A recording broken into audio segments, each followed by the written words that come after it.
You're not going to go into these negotiations saying that you're going to go easy on everyone. What you do is you kind of talk up a big game about what you're going to do and how you're going to impose them. And this is going to be the biggest change since the 1972. And it's going to be changing the world order and all these different things and making America, these people are going to pay us back and they're stealing money, whatever. And then the day comes around and he's actually being very lenient, which is probably what's going to happen. So it's Trump tariff day. It's Liberation Day, which I don't know.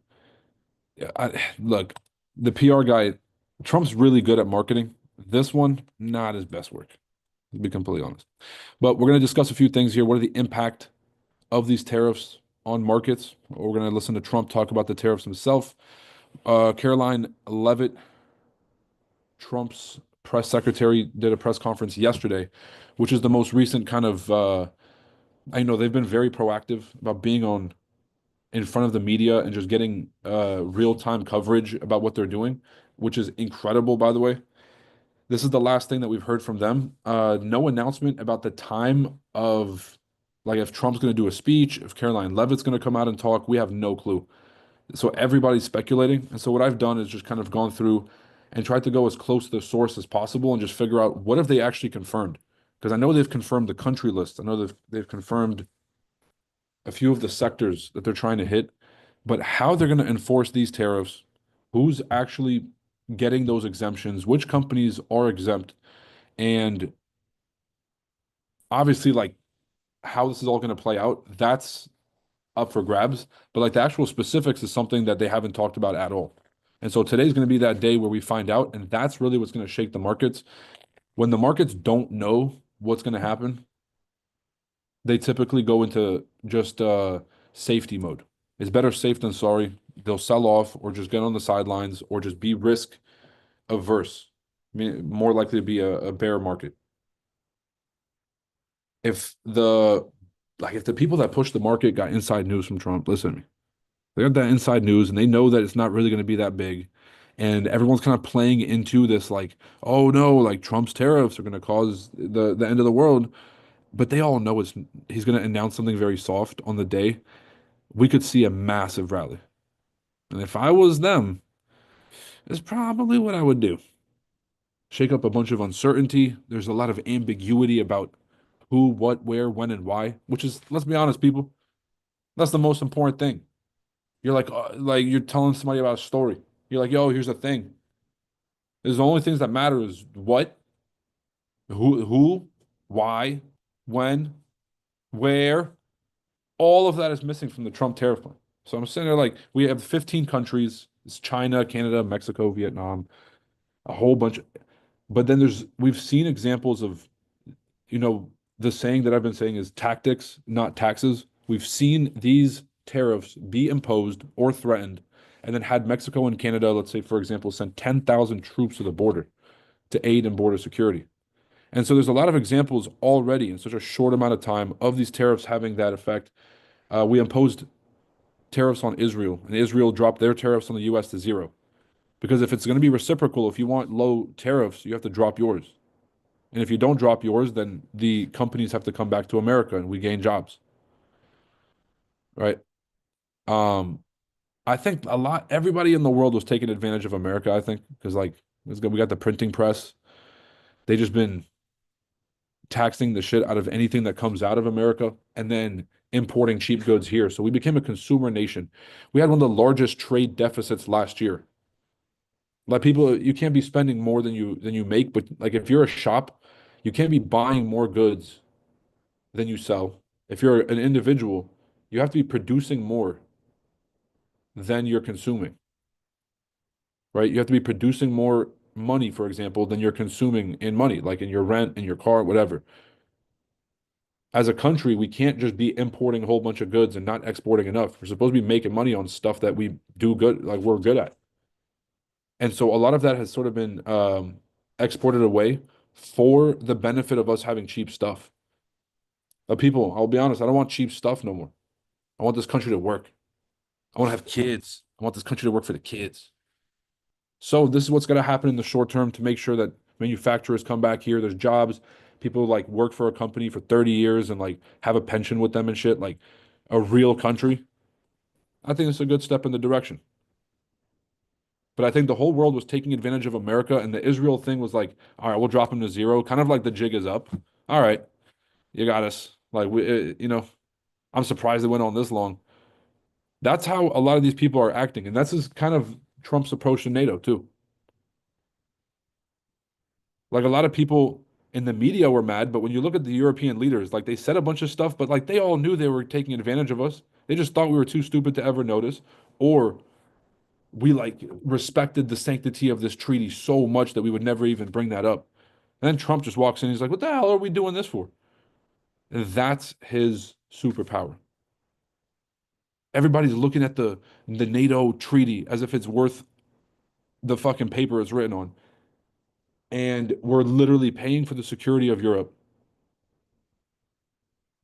Meanwhile, they're taxing 100% tariffs on all of our stuff. We see Volkswagens and Mercedes and Toyotas and Mitsubishi. We see all these cars on the road, and it's really hard to see American cars overseas because it's too expensive to bring them in. So all that's got to change. Reciprocity is the name of the like kind of the term of the week, by the way. This is the term that everyone's going to be using. Reciprocal tariffs. Reciprocal means eye for an eye. Like if you're taxing us 100%, we're going 100. But these are not exactly reciprocal. Some of these countries that need to learn, or some of these countries that we're really trying to squeeze for a specific goal, not the tariff, but like a political action, they're going to get hit way more than what they're taxing us. And other countries that we're not trying to start World War III with, or not trying to disrupt the entire global supply chain, like China, they're going to get a shit ton of exemptions. And Canada and Mexico and all these other countries that everyone's like, but what are they going to do with the tariffs? People, though, the trade with them really doesn't mean shit. Okay.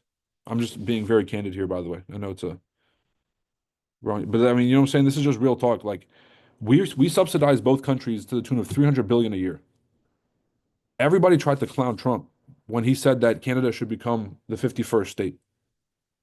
Now, if you literally gave it 5 minutes of a fucking listen, no, 30 seconds, you'd realize how it makes perfect sense. So basically, we subsidize Canada, just give them $300 billion a year, like a welfare state, the handout, because they can't survive.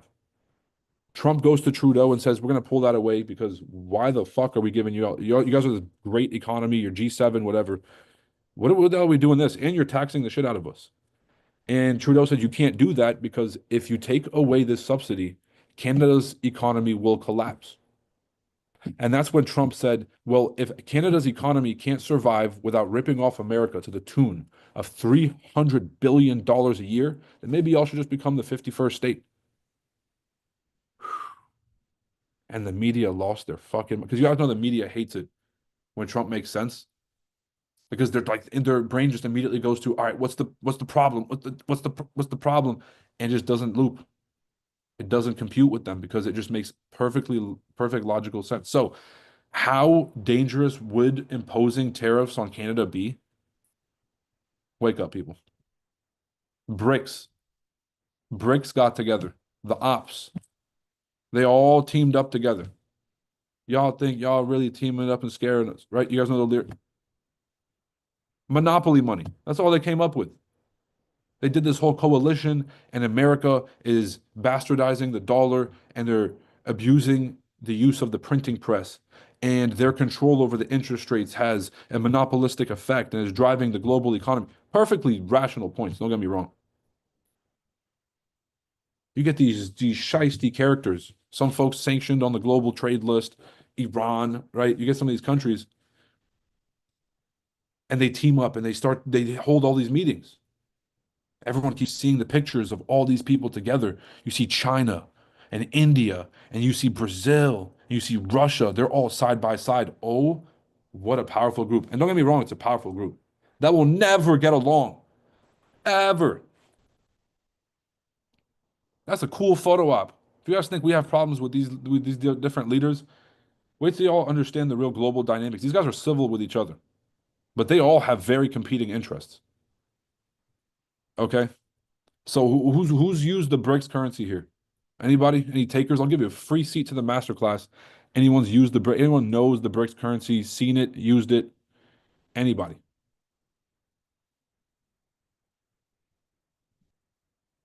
No, nobody. You how about Chinese yuan? China's up next. They're gonna overtake the US. You guys ever paid for you anything with yuan? Monopoly money. Jumanji. So long story short, America's dominance allows us to make this move right now. We were getting literally ripped off for no reason, even though we subsidized the entire world. And I think that we were getting ripped off not despite the fact that we subsidized the entire world. I think we were getting ripped off because of the fact that we subsidized the whole world. They're like, oh shit, they're they're spending money like drunken sailors, right? So let's figure out a way to get all this money and make them pay for it. For what? Get cheese from France and like champagne, like what? I like Volkswagen. Why we got a 100% tax? Let's get some, you know what I'm saying? Let's get a Ford Explorer on the Autobahn. Let's make things fair, people. Reciprocity. But I live in China. I use yuan. Joshua, stop it, man. Why you gotta do that? He said, bro, all right, how about this, Joshua? I'll do you one better. Have you ever spent Chinese yuan outside of China? Can you even take Chinese yuan outside of China? Can you even be having this Can you even be on this live stream right now, Josh? Blink twice, Josh. Marksman J, welcome back to the stream. And Amel, good to see you. Big Trey, 4K Trey in the house. Let's go. All right, 88.6 on the sell side. Definitely just hit.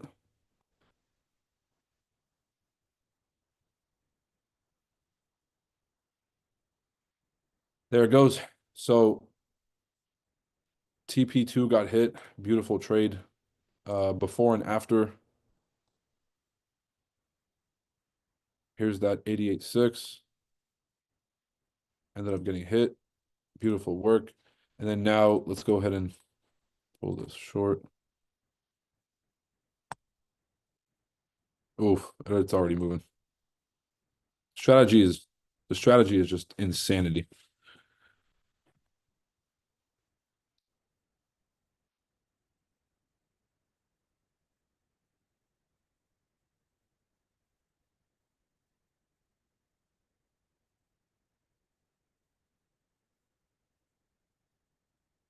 Okay, let's go ahead and clean this up now. Get rid of some of these fibs. Trying to delete this. So, bruh.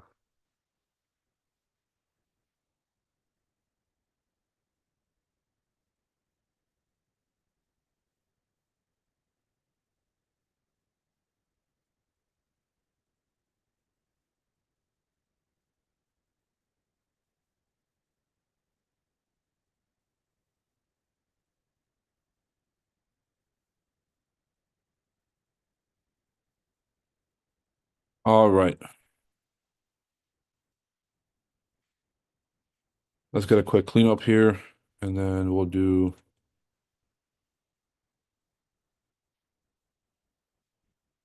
beautiful TP.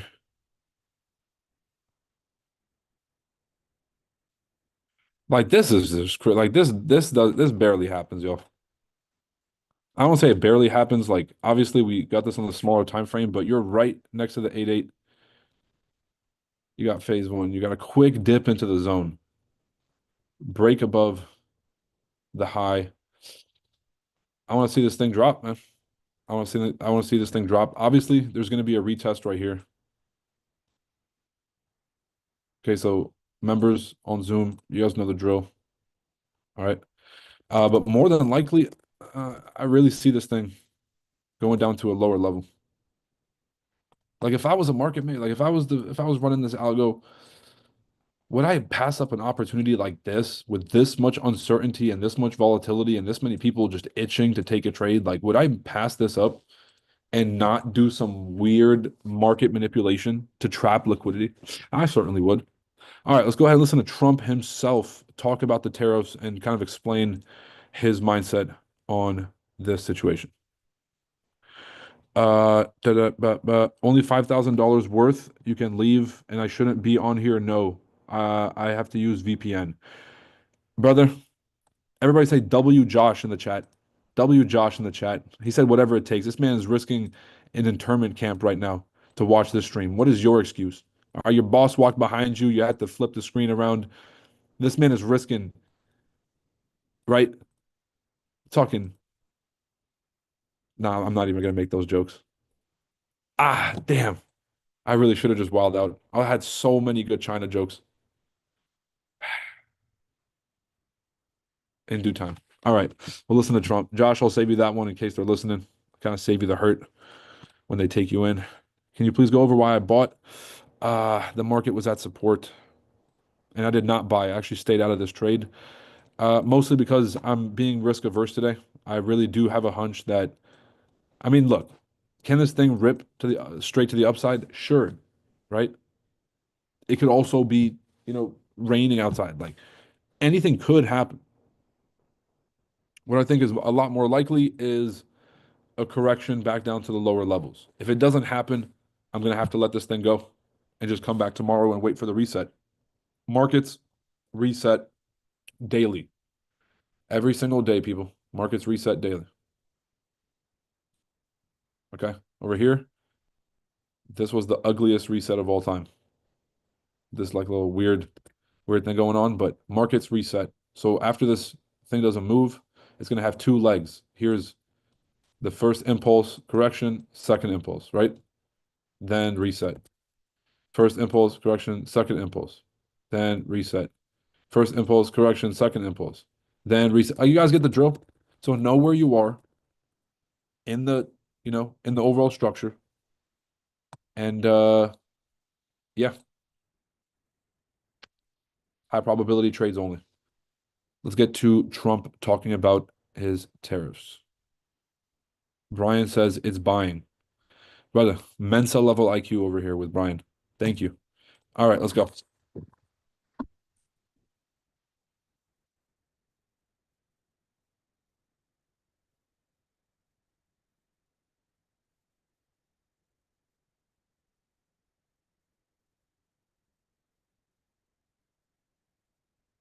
Thank you very much. It's an honor to be with you today. We just celebrated Women's Day at the White House. It was fantastic, attended by a lot of great women, a lot of great women. All women are great. So this is the beginning Bro, of this man. liberation. All right, hold up. Guys, can I get in the Zoom? Can you guys give me an audio check? I want to make sure this thing is just right. So let me play this thing. Let me know higher or lower.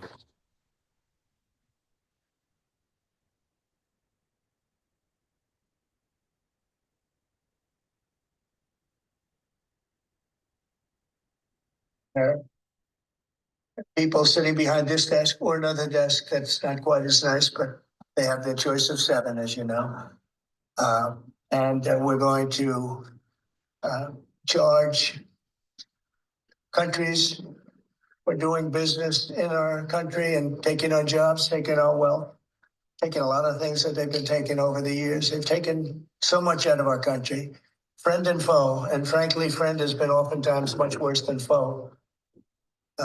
He said, "Who needs friends when who needs enemies when you got friends like this ripping us off, laughing about us behind our back?" And this is very modest. And what we're going to be doing is a 25% tariff on all cars that are not made in the United States. If they're made. So listen to that. 25% tariff on all cars not made in the US. Now, this is real stuff. A lot of the stuff that we discuss on here, a lot of the stuff that happens in financial markets, guys, it's really cool with like window dressing, but it really doesn't fucking matter. A lot of these GDP numbers and a lot of these reports, some of them are consequential because it's part of a bigger narrative. Like, how does this piece kind of play into the current story that these guys are telling? But this is real. If you want to buy a Volkswagen and the thing, let's say like I'm going to say easy numbers, $100,000 car, a 25% tariff means it's 125,000 now. Now, that's a big difference. Like, if you're buying a $100,000 car, you're doing good, but you're not doing good enough to just drop another 25 for no reason on the same car. The car didn't magically get 25. For the same amount of money, you could upgrade to a much better car. And so 25% tariffs, I actually think is pretty significant. Now, yo, let's do a bet, people. Yo, this is where it's gonna get fun. Let's do a bet. side bet of how long it takes certain countries. Yo, this is gonna be funny. This is gonna be a really funny kind of side, like an inside joke that we're doing. All right, listen. Let's do an over under on which of these countries folds first. We'll do like a ranking list. All right, wrong answers only. Give me your funniest answers. Who folds first, who folds last, and why? There's no, let's do who folds first and who folds last because let's if you guys want me to show you the top 15 countries, I think it's Canada, Mexico, China, Vietnam, uh all the countries on the Trump tariff list. Definitely just spelled tariff wrong. Oh, they're called the Dirty 15. Uh, the Dirty 15 is crazy, bro. Chat, is that ridiculous?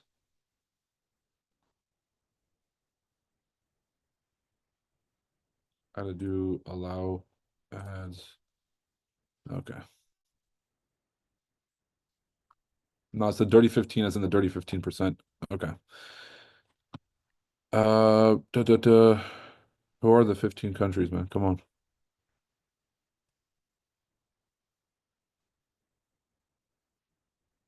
Trump 2.0 tariff tracker? Let's go, Reed Smith. That was Reed Smith. Hold on. Always verify your sources, people. You can't do a full, like, you know what I'm saying? A full due diligence, but it's always worth, if you've never heard of a platform before, Law Blog Design and Platform by LexBlog. Okay. Copyright LLP. Got it.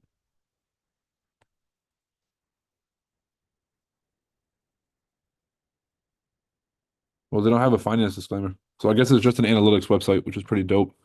This is awesome. Thank you, Reed Smith. Shout out to y'all.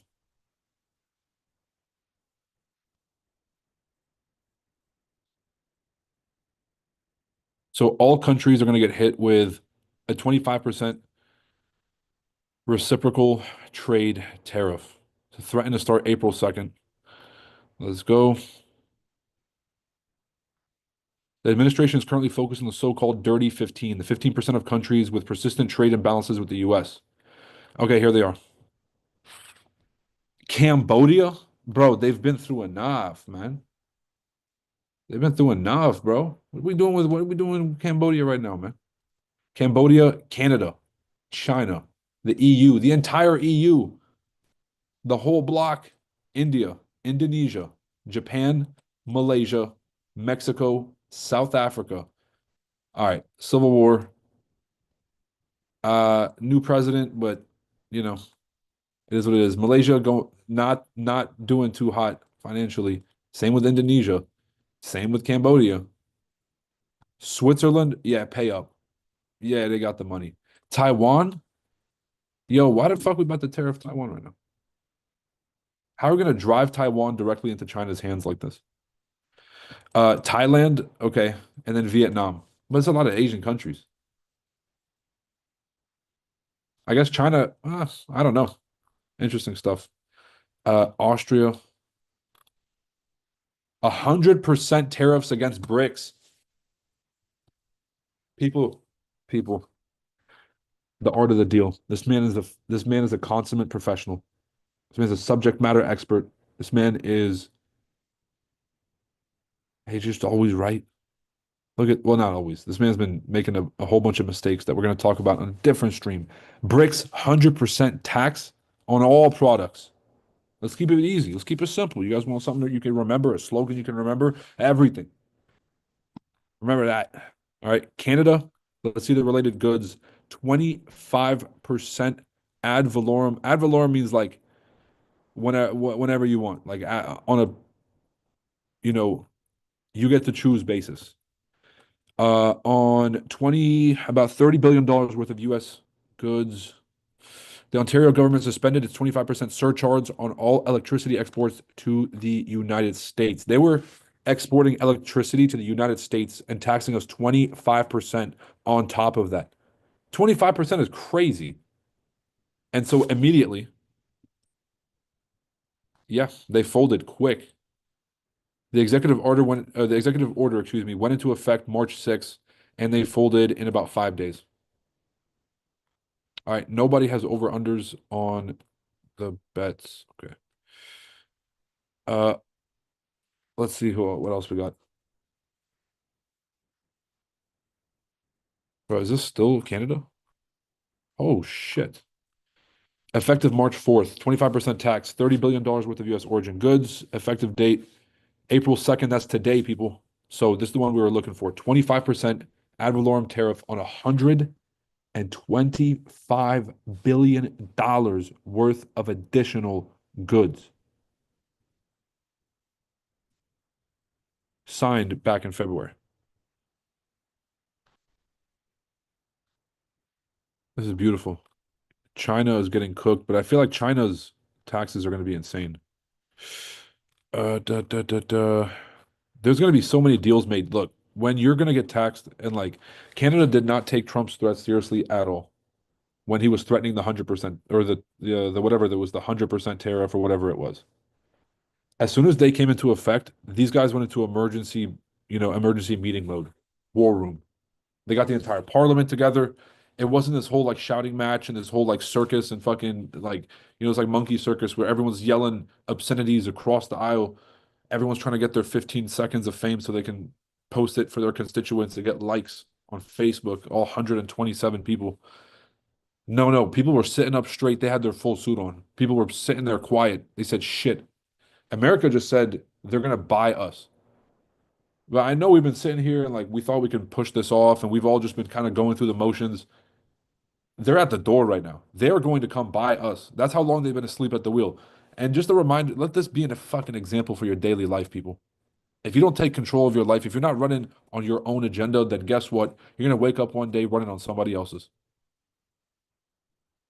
You understand? So Canada did not have their eye on the ball. They did not protect their country's sovereignty, did not protect their country's interests, the interests of their citizens. They didn't understand the basics of capitalism. They are literally fucking stupid, if I'll be honest. Not the Canadian people, but the Canadian government itself. I love the Canadian people. The Canadian government is completely out of its fucking mind. And then the Mongols are at the door. Next thing you know, it's fucking wake up time. And so stay ready so you don't have to, get ready.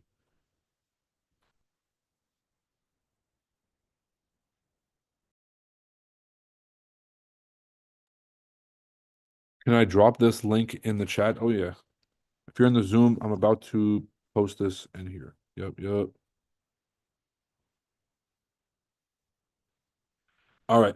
And there's another saying for you guys that if socialists don't secure their borders, then fascists will. All right. Meaning socialists, typically socialists and communists have no kind of concept of nationalism. Made in the United States. Nationalism is tied to both societal values, is tied to national, like obviously not your nationality itself. And then there's also a religious component to it. And so, hold up. Is this thing rejecting? Oh, it is. Yeesh. All right, I have no idea what we're even talking about. Let's get Trump back in the door. It's buying. It's Canada and Mexico first 24 hours. Yep, yep. He said Canada and Mexico are about to fold. Yeah, they're gonna fold for surely. Alienating out Asian allies is a bad idea. Cody, yes and no, because I think that like did we skip that on Korea, right? We got Vietnam, right?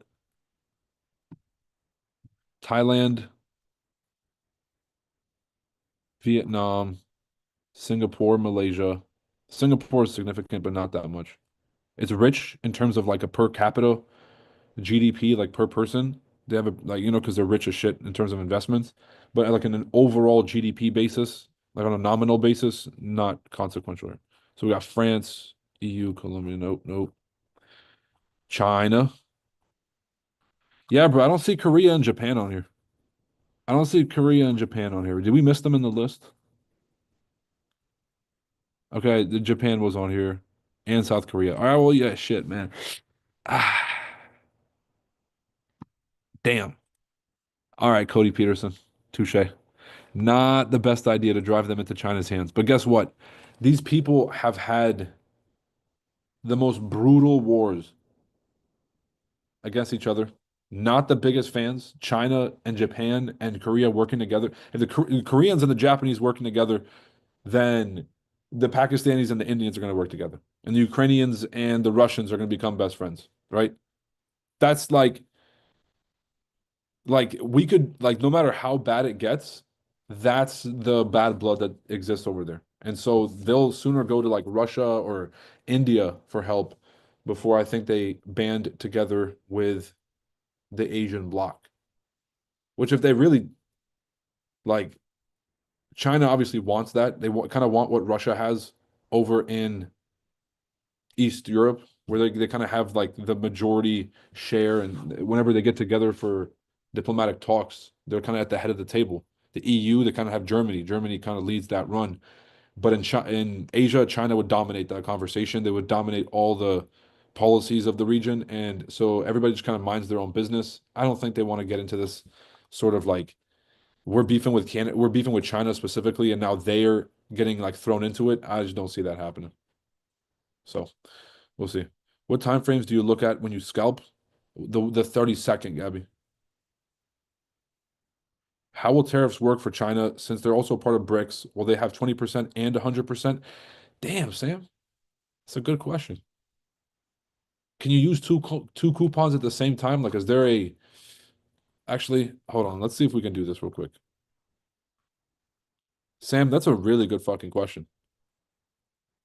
But regardless, China specifically is going to get a lot of exemptions because they are the most consequential. Everything else here is literally we could replace. Um, so if it's like, let's say if it's like 10% of your GDP or less, that this trade, how significant it is, you can replace it by building new trade partnerships with a few other countries and sort of, it's going to take time, but you can rebuild your own capacity and you can rebuild that balance with someone else. China, that's not replaceable in a short amount of time. It would be like it would collapse the economy, I think, faster than we could rebuild. So that's why they're going to be pretty easy on China. But where the fuck is China? It's at the top there. We're going to read the executive order. I'll pull that out. Wait a second. So we'll open this in a new tab. Open this in a new tab. And what else we got? You said BRICS too.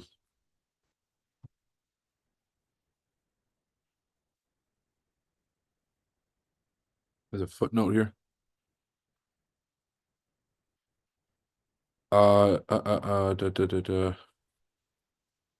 The BRICS members are Brazil, China, Egypt's in this, Ethiopia, India, Indonesia, Iran, the UAE, Russia, and South Africa. Bro, this is the hit list. It's Brazil, China. All they're missing is North Korea. But like they don't really have an economy. Da da da.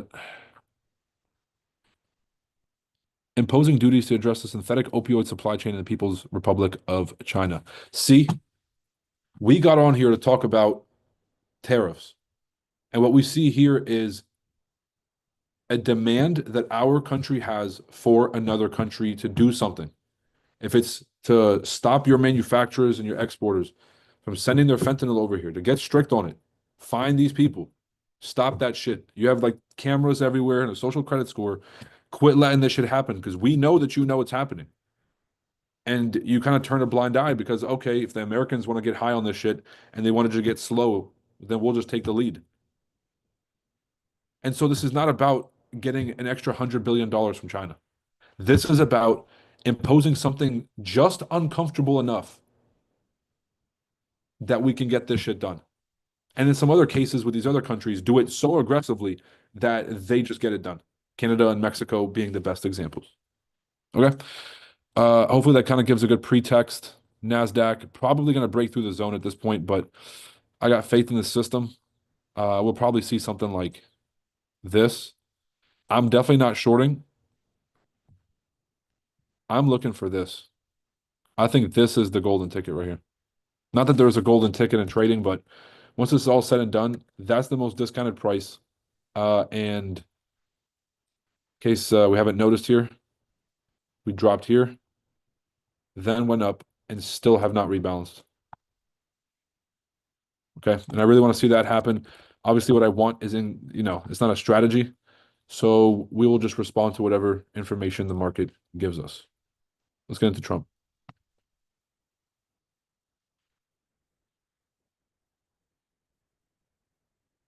Yeah. Oh, wait. I'm supposed to be looking at the footnotes, public comments, table of contents. Let's go right here.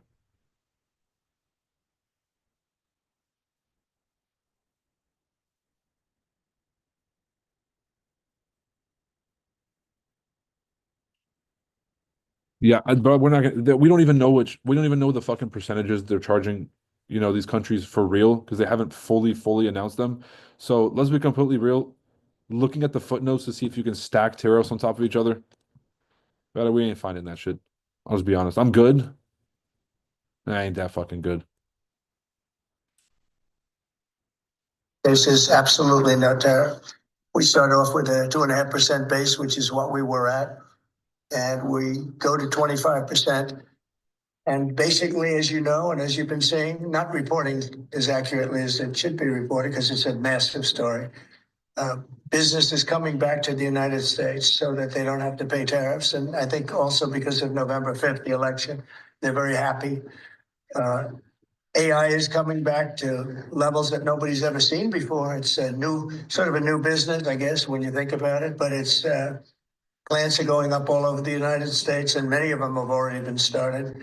We're getting early electricity taken care of. We're getting permits very quickly for them, and we're going to make their life very happy. They're coming in with tens of billions of dollars. Individual plants will cost 10, 15, even $20 billion. We're going to let them build electricity generating plants along with their plant. And they can't even believe it. And we're going to get them very quick permits, as I've done always. I did that in Louisiana with 2 LNG plants. I got them one permit in one day after waiting 14 years, and the other one in 1 week after waiting for 12 years. But this is very exciting for me. This is the automobile industry, and this will continue to spur growth like you haven't seen. Before I was elected, we were losing all of our plants that were being built in Mexico and Canada and other places. Now those plants largely have stopped, and they're moving them to our country. And Indiana, the great state of Indiana, I love Indiana. Honda is building one of the biggest plants anywhere, and they've just started. They wouldn't have done it without this. In all cases, they wouldn't have done it without what we're doing. So we'll effectively be charging a 25% tariff. But if you build your car in the United States, there is no tariff. And what that means is a lot of foreign car companies, a lot of companies are going to be in great shape because they've already built their plant, but their plants are underutilized, so they'll be able to expand them inexpensively and quickly. But others will come into our country and build, and they're already looking for sites. They're looking for mostly sites. They don't want to take the old buildings that are empty and falling down. They want to build new, and there's tremendous action. There is likewise for other companies and countries like the chip making process. Your chip bill was a disaster done by Biden. All he does is give tremendous amounts of billions of dollars to chip companies that will do nothing with the money. They're not going to use the money here. They're going to just keep it. They have plenty of money. The one thing they have is they have a lot of money. In our case, all we're doing is saying you can't come in unless you build here. And the largest chip company by far is manufacturer from Taiwan is building here. And it'll give us almost 40% of the chip market just with that. They're spending almost $200 billion in the United States to build a plant. And they've almost started. They'll be doing much of the work in Arizona. So we have a lot of exciting things, but to me, this is one of the most exciting. Now, outside of one specific day, and that's Liberation Day. That's the real Liberation Day of America, and that's going to be in April 2nd. And That's the day. I look forward to it. We'll have a little news conference. We'll talk about it, but this is very exciting. So we're signing a executive order today that's going to lead to tremendous growth in the automobile industry.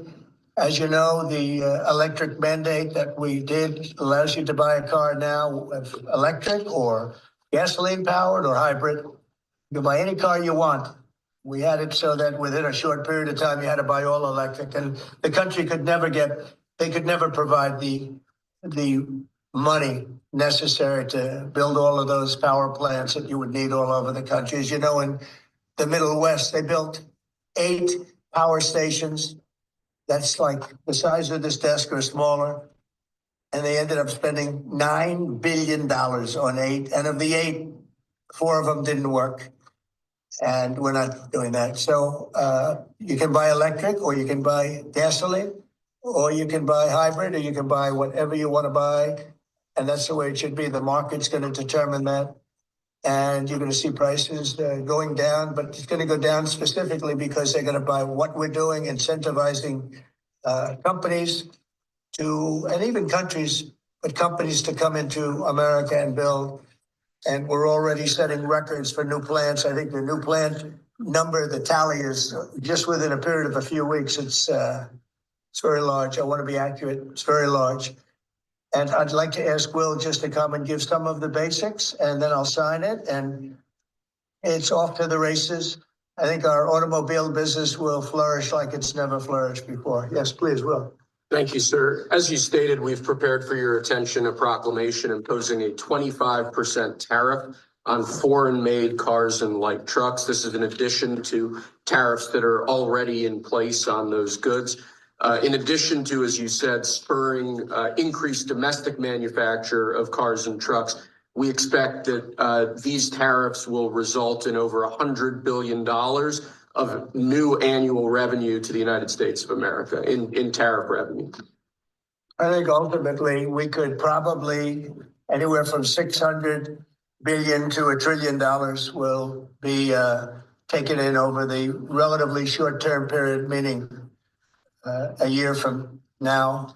But starting right away. I think we'll go from 600 to $1 trillion within 2 years. And I think we'll be right from the beginning, we're going to be at a very high number, right from the beginning. And right from the beginning, you're going to have a lot of construction jobs, but you're also going to have a lot of automobile jobs. So this is very exciting, but it's also exciting because of what's happening with other aspects. We're going to be doing tariffs on pharmaceuticals in order to bring our pharmaceutical industry back. We don't make anything here in terms of drugs, medical drugs, different types of drugs that you need, medicines. It's in other countries, largely made in China, a lot of it made in Ireland. Ireland was very smart. We love Ireland. But we're going to have that. We're going to have lumber. We're going to free up some of our land. And you'll be able to make a lot of other standards like fire cuts. If Los Angeles had fire cuts, which they didn't have, that's a gap of half a football field between areas, you wouldn't have had the fires. They would have been contained. But you have fire cuts. And by the way, you sell that wood for a lot of money, a lot of profit is made from that. But we're going to be doing lumber. We're freeing up our land so that we don't have to use outside sources of lumber. Energy, we're doing fantastically well at. The energy prices have been coming down rapidly as we increase supply, and we've already done that. We have Chris and Doug are doing a fantastic job in that. That's Department of Energy and Department of Interior. And they're working together hand in hand because Interior has the land and Energy has the ability to do the drilling and do what they have to do. Our coal areas are going to be opened up for clean, beautiful coal. Germany's Clean, beautiful coal. But I see, I'm trying to fuck with you. Why are you making it so hard? How the fuck is clean, beautiful coal? Bro, first off, marketing A1. Definitely a master at this. Just rebrand anything. Words matter. You think of coal, you think of, you know what I'm saying? You got the dirt all over your face. You just came out of a coal mine. People got mesothelioma.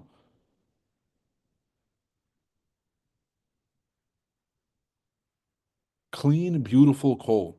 Now, if you just say, now I know he has to kind of frame it that way because there's some softies out here. There's some libs out here, and they're gonna be like, oh my God, they're gonna hear coal, and then obviously they just go berserk because they can't think past 5 feet. in front of their own feet, and they just sit there and think like it. He has to frame it this way. Now, if he literally just says that we're trying to bring back these manufacturing capacities to the United States because for the past century we've been the manufacturing hub of the world, we've been the leader, the industrial leader in the world, all the way from the pre-industrial revolution, all the way through the industrial revolution, through the world wars, through basically up until the tech revolution. Then we could start, we were doing the hardwares with IBM and Cisco. Then we got into the software side, and that's where things kind of changed. We stopped making stuff, started exporting ideas, started exporting intellectual property. I made this code, and I'm going to sell you the right to use it. Not the right to make it, not the materials to make it, the right to use my idea. And that became our business model. And yeah, It's opening up many. but the coal plants, lumber, which is really one of our bigger kind of trade agreements with Canada, those make sense. And in America, we have enough of this stuff. Now we're going to get into this whole dispute about deforestation.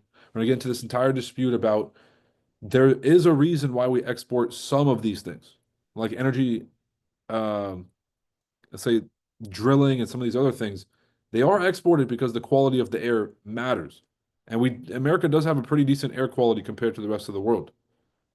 For that very reason, we kind of offshore a lot of the manufacturing stuff because we get the cleaner air and we get to be consumption. But then you guys ever seen the movie Wall-E? Like it's all clean and it's all good and like you don't have the smog and it's all cool until you become a consumption-based country. It's all consumerism. There's no people don't know how to make stuff. People have no ambition or motivation to make stuff. And then everything falls apart again and you just become a nub. That's the Wall-E movie.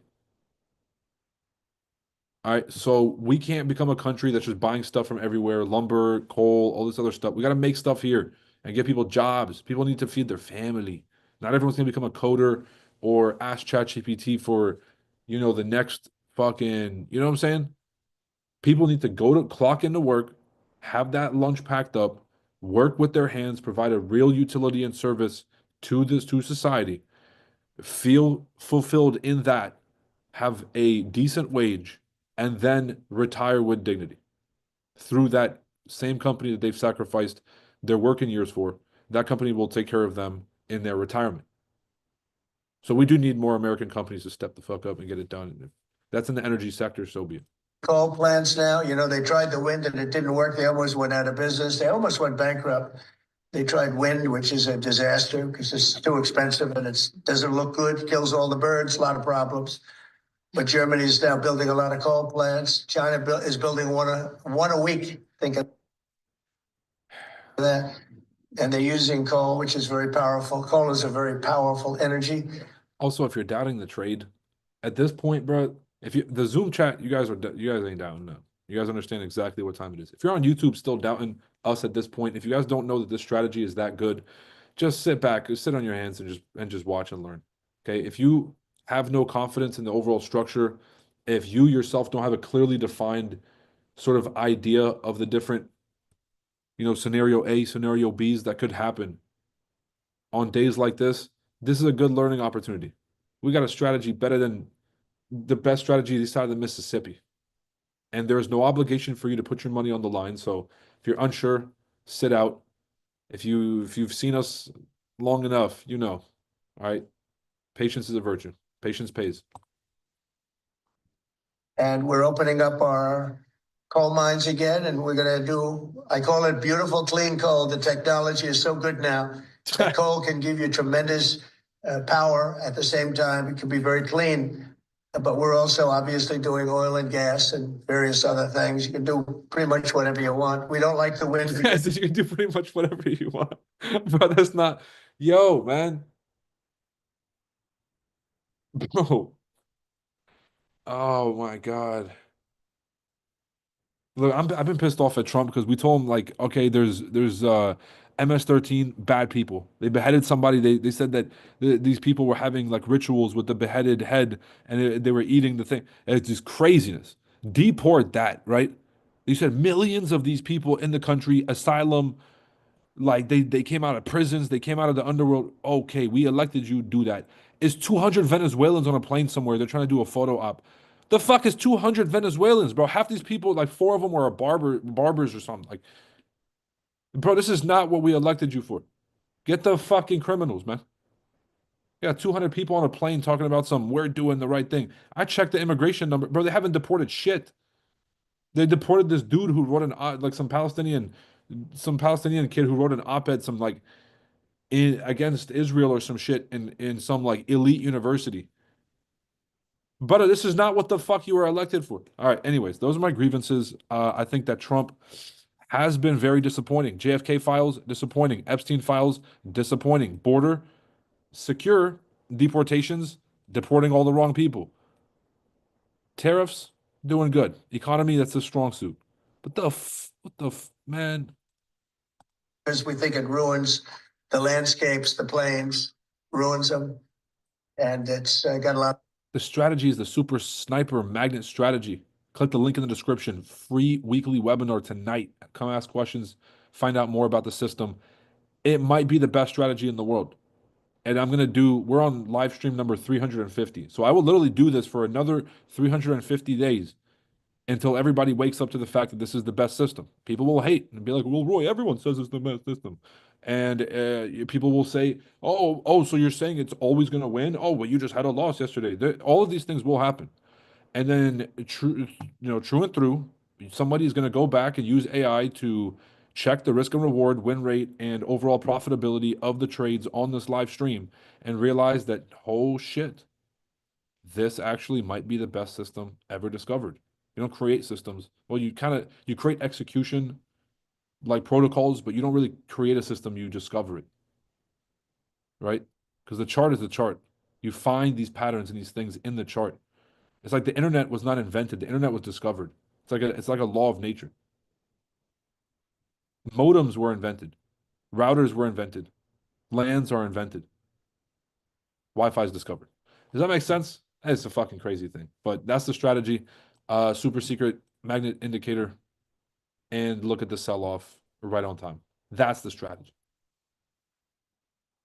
Charles members, can I get a 1 in the chat? Just something. Just does it work or not? Every day that you confirm it is another rep that you just put into your memory bank to confirm to your reticular activating system and your subconscious processing system that this is the thing. This is the move. This is the pattern I'm looking for. So next time you see it, it's second nature. You don't even think about it. You just do the thing. You do the trade. That's the subconscious repetition. So if you guys want to acknowledge that real quick, throw a 1 in the chat. Yeah, it works. I'm gonna save you guys a little bit of time thinking about it. Definitely works. After Trump, we're going to listen to. Actually, I really don't want to listen to Ursula von der Leyen, President of the European Union, talk about how these tariffs are going to impact Europe. Same thing I told you guys about Canada, how everyone started sitting up in their seats a little bit straighter. There was no more shenanigans and malarkey going on in these sacred chambers of the parliament, and everybody was actually acting like adults. They're like, dude, Trump is going to come and literally buy Europe, and he's moving at record pace. These people are used to like pushing everything off, going to their galas and their dinner parties, having their assistants do like the bare minimum to keep the structures of the bureaucracy going, introducing more bureaucracy so everything slows down. And Trump is here steamrolling the shit out of this. And look, mistakes will happen. And I say this to our traders all the time. It's okay to make mistakes as long as you're moving with speed. You're moving decisively. If you're moving fast and you're iterating, all right, I'm not saying to rush. Rushing is different than moving decisively and moving fast. If you're taking trade here, you're going to make mistakes. If you're moving slow and then you're making mistakes, that's unacceptable. Take your fucking time. Don't fuck it up.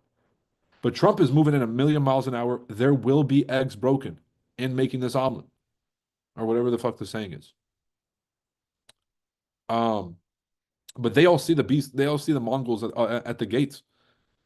Guys, just imagine you're the EU, and you are the slowest and most bureaucratic and now I say productive, the least efficient governing body. You've been ripping off the US, and the beast just woke up and realized how badly we've been getting ripped off, that we hold the guns and the cards.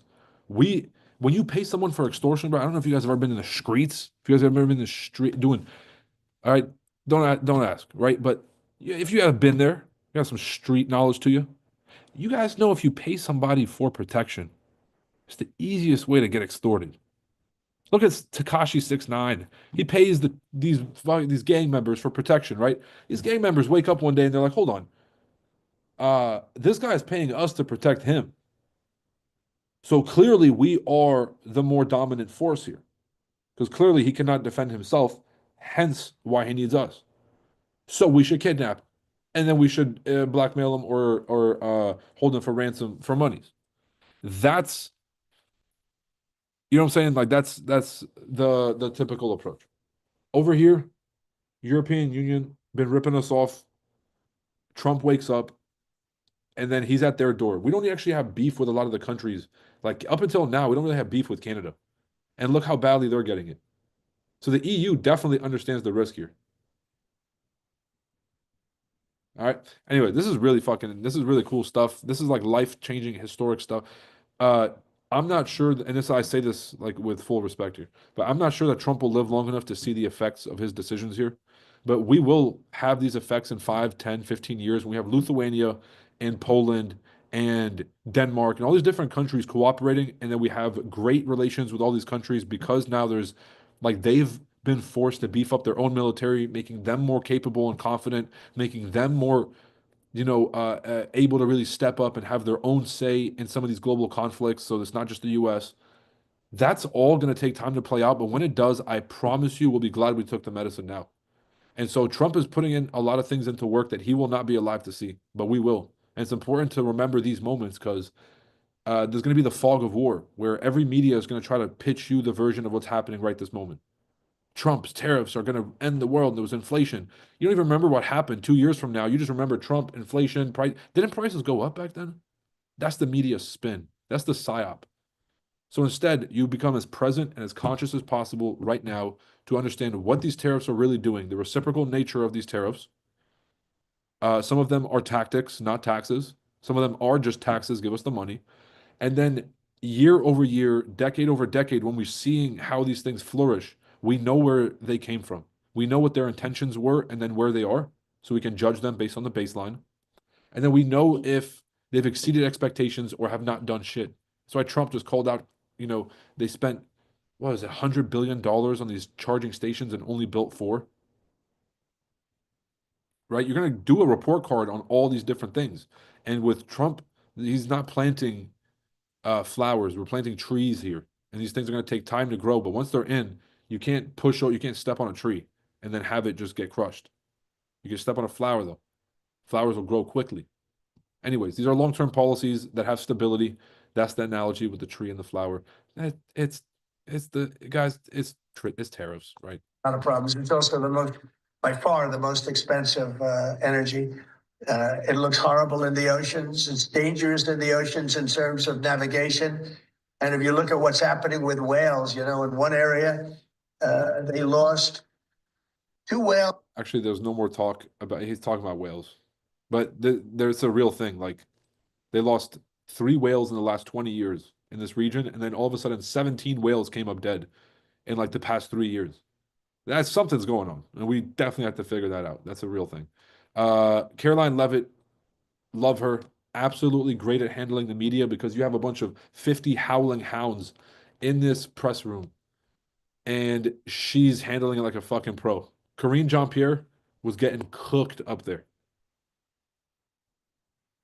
All right. They're giving Caroline Levitt a hard time and she's deflecting. And they're also inviting all the new media and all of these like up and coming kind of like podcasts and things like that to the press, the briefing room.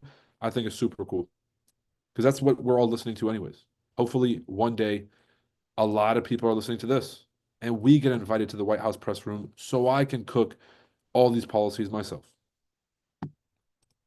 All right. April 2nd. This is her yesterday. This is the last communication we've gotten about the tariffs or from the administration. 2025 will go down as one of the most important days in modern American history.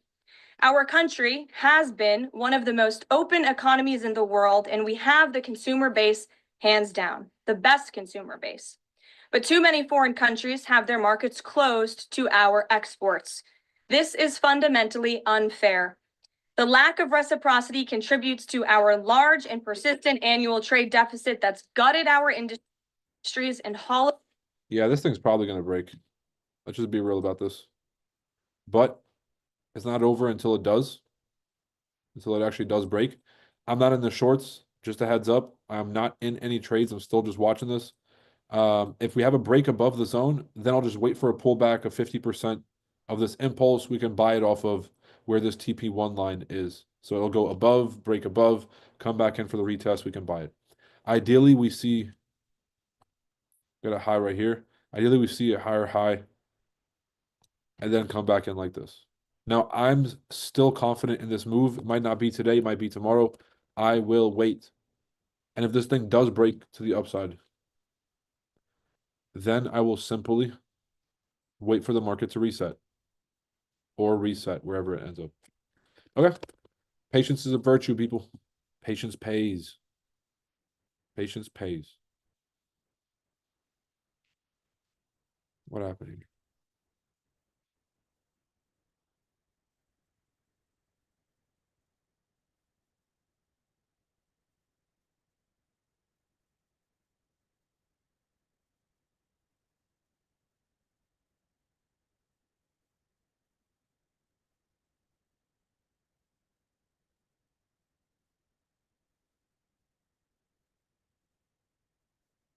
Stand.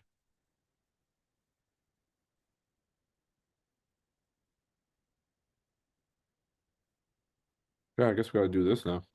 Hollowed out key workforces. But those days of America, beginning tomorrow, being ripped off are over.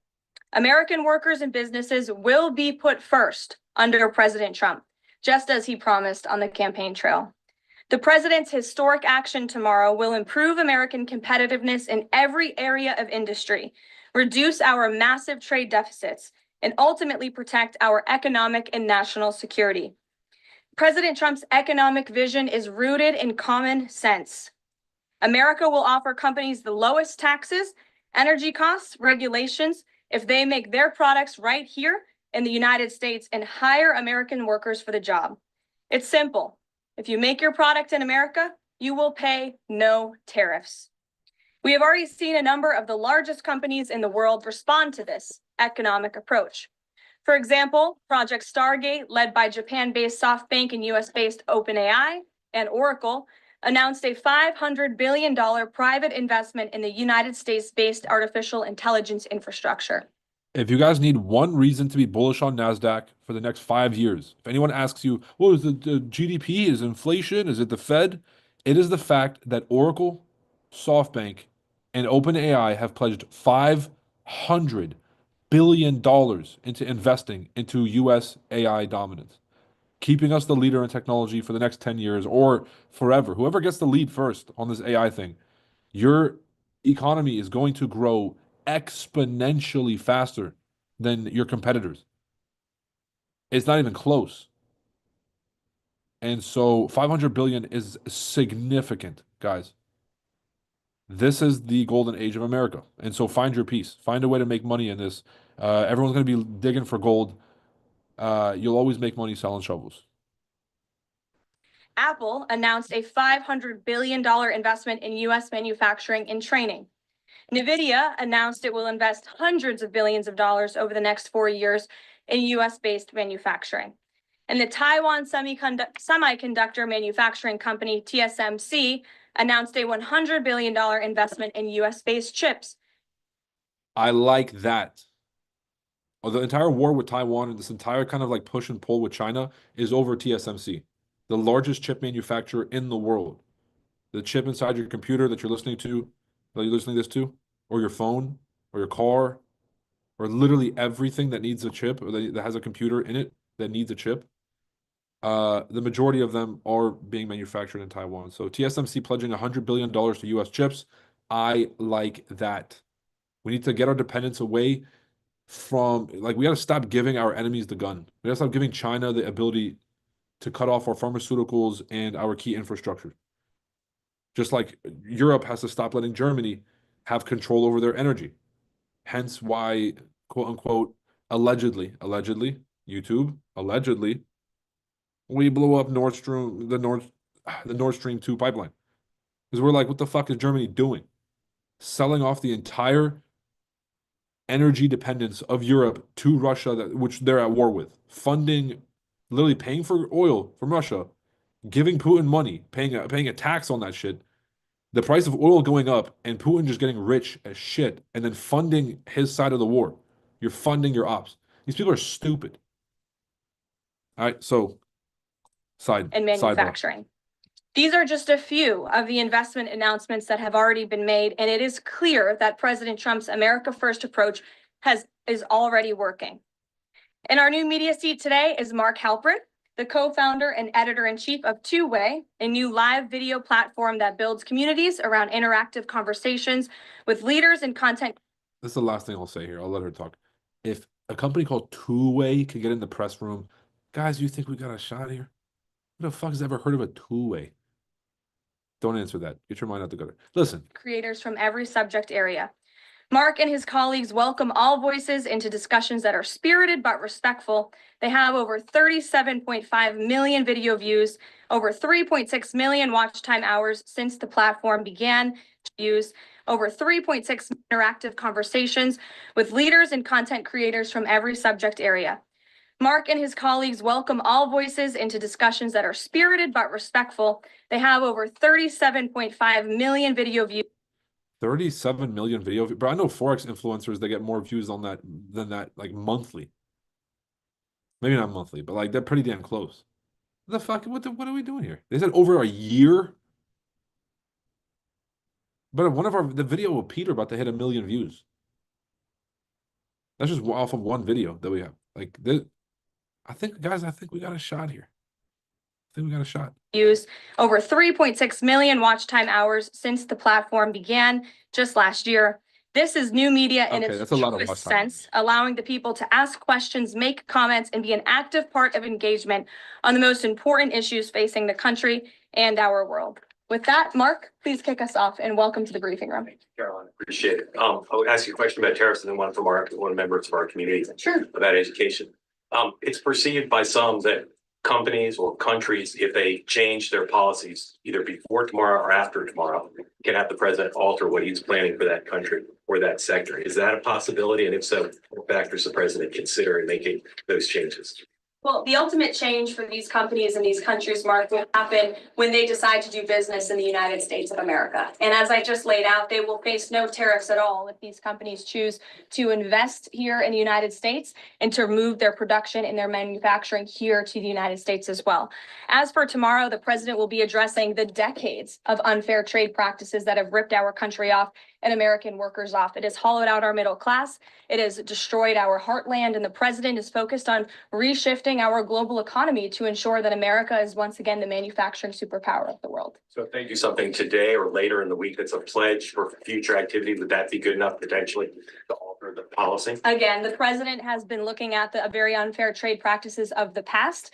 Certainly, the president is always up to take a phone call, always up for a good negotiation, but he is very much focused on fixing the wrongs of the past and ensuring that American workers have a fair shake. So if someone calls after tomorrow and says, hey, I'm ready to make a change, he'd be open to that. The president is always open to taking calls. Okay.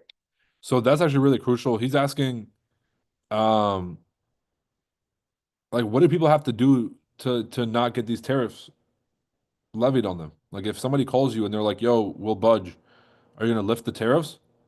And this is the whole thing about negotiations. This is why the last administration was always getting themselves in trouble, just like saying random stuff. You don't tell the people that you're negotiating with what you're going to do. So she said, President Trump is always down to take a phone call, but there's no guarantee that we'll lift them. You could do whatever you want. You could literally do every single thing that we say, and we might still impose these tariffs on you. These people are picking up the phone with a good fucking offer. They're not coming with some bullshit. This is the art of the deal. They're like, will these tariffs last forever? And yep, these are not seasonal. These are going to be here forever. And so these countries are going to sit there and be like, we're either going to decouple from the US for good, which is not going to happen, or we're going to have to, concede on some things and get our shit together. And I think everyone's going to have to pull up their sleeves and get more productive. And the whole world is actually going to become more productive because a higher standard always sets a higher standard. You start hanging out with people with higher standards and with more success, you are going to reach that level. And so if there's somebody setting the pace like Elon and Trump, the duo, it's a nightmare duo if you're like Ursula von, I'm not even going to say her full name, Ursula von der Leyen. If you're her and the rest of the EU, you're Mark Carney and some of these clowns,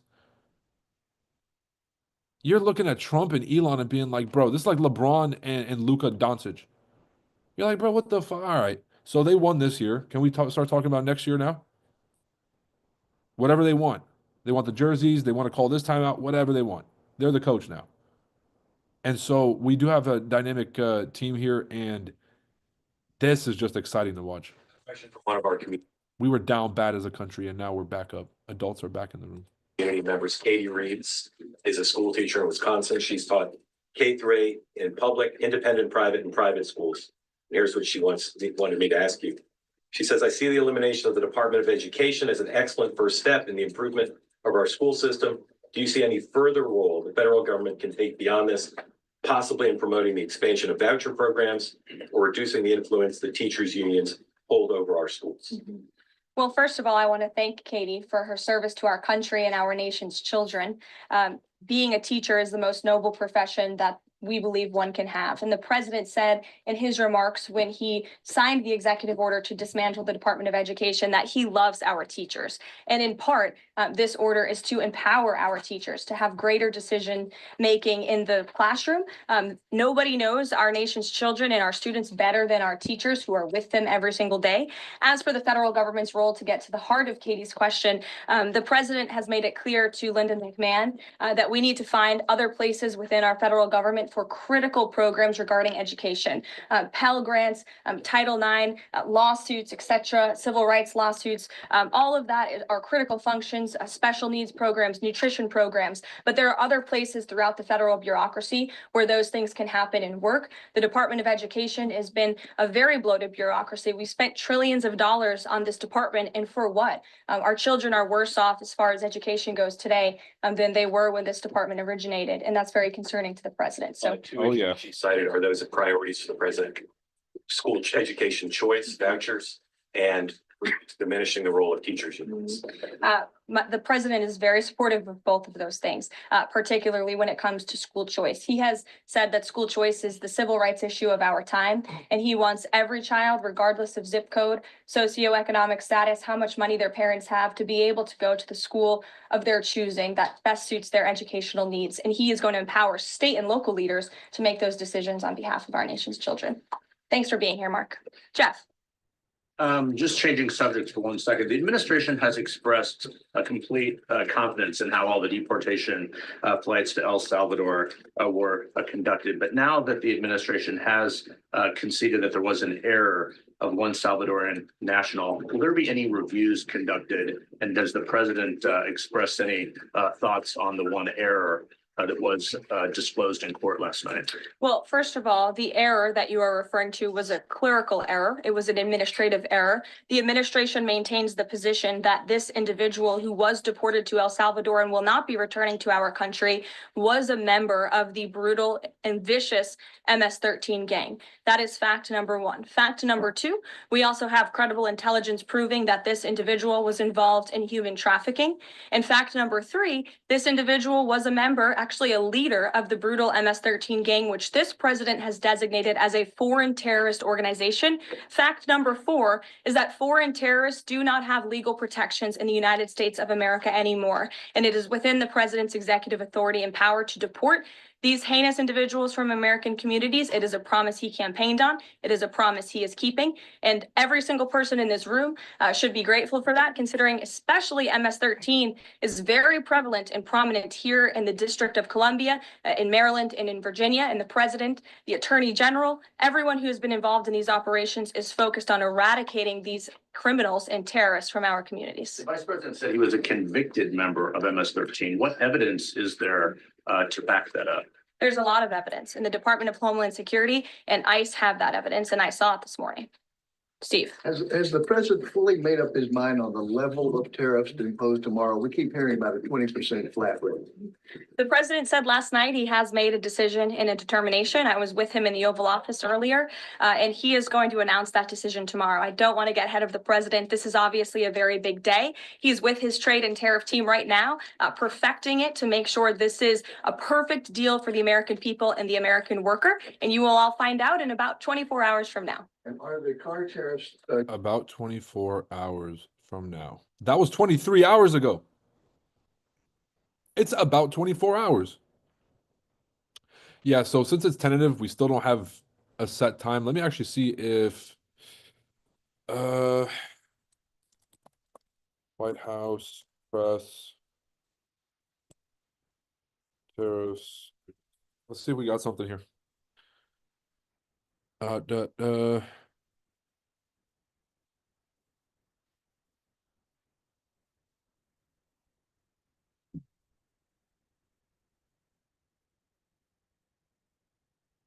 Nothing.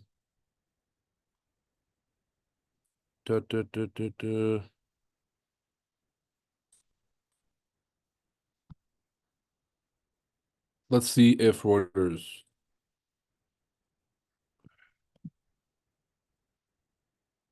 They're gonna make me do this ad nonsense just to give us no info. Watch this.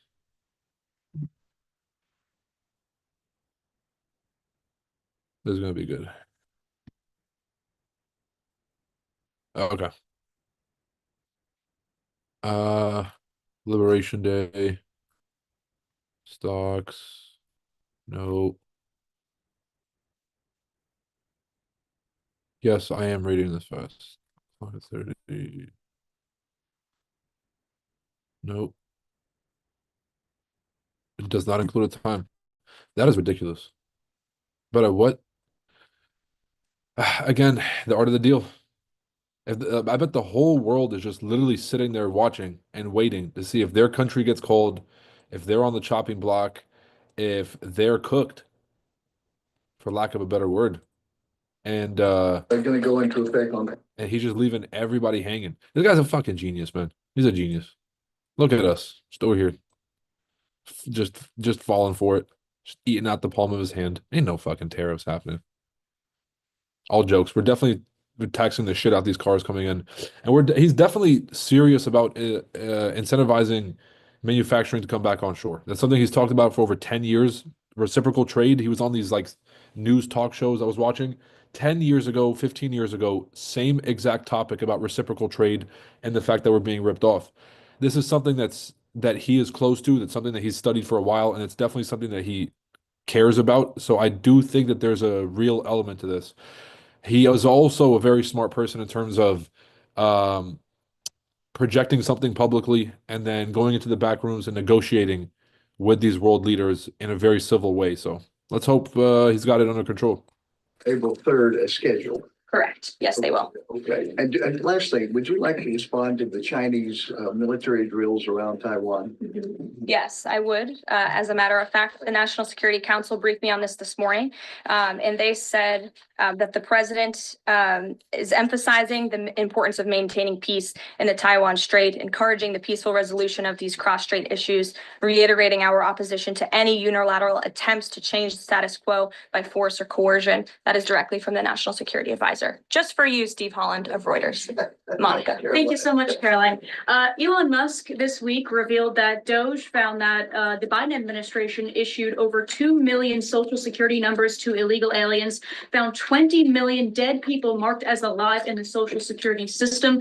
Has the White House confirmed these numbers with Elon, and is the White House looking into correcting this? I'm not sure about those specific numbers that Mr. Musk cited. I can tell you what the Social Security Administration has said themselves, according to an Inspector General's report that was conducted last year, showing there was nearly $80 billion worth of fraud in this program. We know they gave the illegal immigrants social security numbers so they could register to vote because they were going to vote for Democrats. And it was their only chance of actually winning. Why else would you give social security numbers? Who knows? for a fact, there are individuals who should not be receiving benefits on the Social Security rolls. And this administration is focused on cleaning out the waste, fraud, and abuse in every agency, but particularly in Social Security, to make it stronger for our tax-paying, law-abiding citizens who deserve these entitlements and programs. Because you did bring up Doge, I do want to tout the incredible efforts that have been made at the Environmental Protection Agency. And Administrator Lee Zeldin is just doing a tremendous job. Just yesterday and today, it will be going into effect. He announced that taxpayers will be saved $8 million in annual lease costs by moving staff out of the 323,000 square feet of space that the EPA currently occupies, which is completely unnecessary. Yesterday, Administrator Zeldin also announced he will be shutting down a museum that the Biden administration built to tell a selective story about the EPA's history and climate change. It was a real pat on the back to President Biden. And guess how much American taxpayers paid for it? $4 million for this museum that I think only 1,000 visitors saw last year alone. And it will cost American taxpayers $600,000 per year to operate this museum. Well, it's not going to exist anymore. We're going to save taxpayers those critical funds. And Administrator Zeldin is very proud to announce that. And just at EPA. I haven't looked into Zeldin, but he's on the chopping block next. Keep the waters clean, keep the air clean, and don't cut down the fucking trees. All this extra shit about pointing fingers and you know, doing this, cool. We're saving money because, you know, you got an empty fucking office building that we're not going to be paying for. $7 million. But we just uncovered $54 billion in fraud in that one program that she just mentioned. The fuck is $7 million we're going to save on a lease payment for a building? Keep it fucking empty. Stack it with more people and save the environment. All right? You ever traveled anywhere without great air quality or with whether it's horrible pollution or there's just a big manufacturing country, so there's that constant smog that shows up? You start to come back here and appreciate how fucking clean it is. Unless you live in New Jersey. Sorry, New Jersey. So anyways, EPA, not your fucking job. I'm also disappointed. Guys, I'm really disappointed in this administration. Like the trade stuff and the economic stuff on point. We all expected this. It's the RFK supposed to be taking the food dyes and shit out of the food. And this dude is saying anti-Semitism is a national health crisis. And then he's out here, like, I forgot what he said. Like, he's literally just like, bro, take the fucking poison out the kids' food. Get the MS-13 out, arresting barbers and like, bro. I really hope that Trump fulfills on his promises. Otherwise, this will be the biggest letdown of a century. Patience pays. Alone and the cuts that they have made, they've saved taxpayers more than $22 billion in wasteful grants and spending. Peter. Thank you, Caroline. When the president goes down to Florida on the weekends, does he ever hear from, there are so many retired folks down in Florida. Does he ever hear from any retired Americans who are stressed about? This guy thinks he's chilling in Coconut Grove or something, bro. Trump is in Mar-a-Lago. Retired. Those people with memberships over there, it's a $500K a year or something. But these people have been retired. This is family money. You've been retired since your 30s. About these wild swings in the stock market because of the tariff uncertainty, and they're sitting there on fixed income or living off of 401k, and they don't know how much money is going to be left. Well, certainly they are legitimate concerns, and the president takes those concerns very seriously, and he's addressing them every single day. And tomorrow's announcement is to protect future generations of the senior citizens you mentioned. It's for their kids and their grandkids to ensure that there are jobs here in the United States of America for their children to live the American dream, just like they presumably did. And as for their worries about their 401ks, their Social Security, I just addressed Social Security. This president is always going to protect it for our tax-paying senior citizens. As for their 401ks, look at what President Trump did for you in his first term. He is working on implementing that economic formula every single day by lowering inflation, lowering energy prices, massive deregulatory efforts, while simultaneously effectively implementing tariffs. And they'll hear more about that announcement tomorrow. And you said that the president right now is with the trade and tariff team. They are very confident that this is all going to work. But what if Yes. they're wrong? They're not going to be wrong. It is going to work. And the president has a brilliant team of advisors who have been studying these issues for decades. We are focused on restoring the golden age of America and making America a manufacturing superpower. And again, Peter, I would point you to the investments that have already trickled into this country. And the president hasn't even made his tariff announcement yet tomorrow. There have been billions of dollars in private investments from around the world pouring into American communities. What does that look like for those watching at home, for the people you mentioned worried about their own economic circumstances? It means more jobs in your communities, which means more money, more investments, more money in your pocket. That's what the president is committed to. And I would be remiss if I didn't mention the president's commitment to tax cuts, which we are counting on Congress to do, especially on Social Security. And one more. Sure.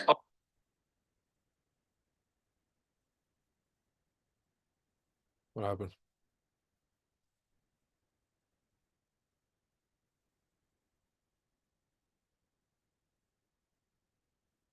What happened to the audio? Check, check, check. Wait, is it her?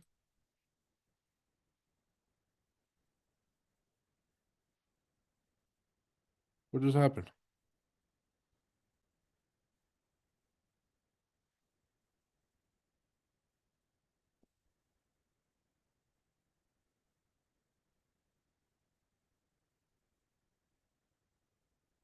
Oh, what just happened to the audio? Uh,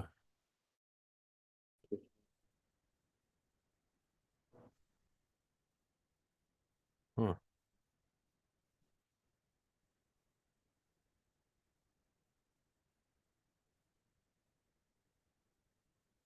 What is going on?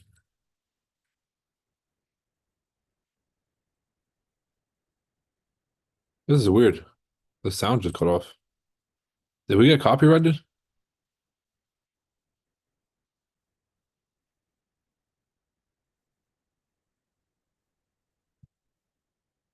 Well, now none of the YouTube audio is playing. Well, that's unfortunate.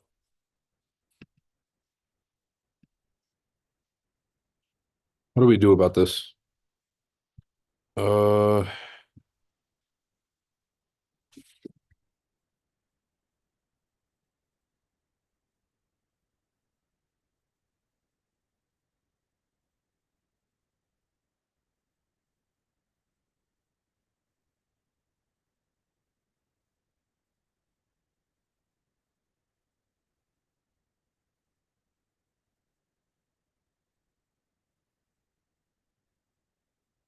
Bro, that is so weird.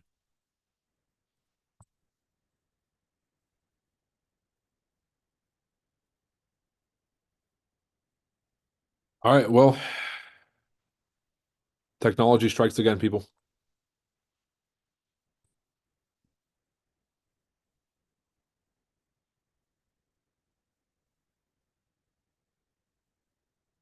They've hacked the stream. Josh, the Chinese Josh, who was in the chats earlier. I blame you. They finally got you, brother. Or they got me. All right. So I guess I'm the victim here. Well, we're all the victims because we're gonna go through, talk about the impact on Europe. Long story short, Europe is already cooked. It's gonna be Japan has cooked the most, Europe has cooked second. America is gonna be the last man standing no matter what the game is. And so treat it that way. Stocks will go up in the long term. The next 5 years are gonna be the most bullish years in the stock market that the stock market's ever seen in its history from start to finish. What else we got? Just to kind of wrap up this trade idea. If you guys are in the Zoom chat, the Zoom call, we're going to be in the Discord chat after this. We can just chop it up. Of course, I'll be posting the markup directly in the Discord chat for members. So I'll kind of be posting all the trades live as they're happening. I still got patience, man. I still got a feeling. We did have a closure above. That's cool. Following the closure, I think we get that push back down to TP1, maybe as low as TP2. I say that if we go to TP2, we just it's going to keep rolling. If we hit TP1 and reject, then we got a shot at going bullish. Okay, a break back inside the range, 61 retest. That's going to be bullish. If it goes down to the second take profit, then it'll most likely continue to the downside. Okay, I'd be hard pressed to see a bullish continuation after we retrace this deep back inside the range. Okay, the trade is very straightforward. The levels have been the same for about an hour and a half or however long we've been on this stream. Everybody, please drop a like on your way out. If you guys are interested in trading, make sure to come watch these streams. Obviously, we have a strategy that we teach. It's the exact system that's been on your screen here. It's very concise. It happens every day. I know it looks intimidating to some of you guys who are new, but it's one of the easiest strategies to learn. Make sure you guys check out the link in the description. Use promo code ChartAddicts for a massive discount for watching the stream. If you want more info, register for the free weekly webinar. And of course, check out the FX Summit 2024 conference in Latin America this year. All the links in the description. Happy and safe trading, everybody. The videos got cooked, so we're going to be stepping off. Drop a like on the stream. Peace. He said, I'm British, but I live in China. Bro, this guy's acting like that matters. We started having issues when he hopped on the stream, bro. China, the CC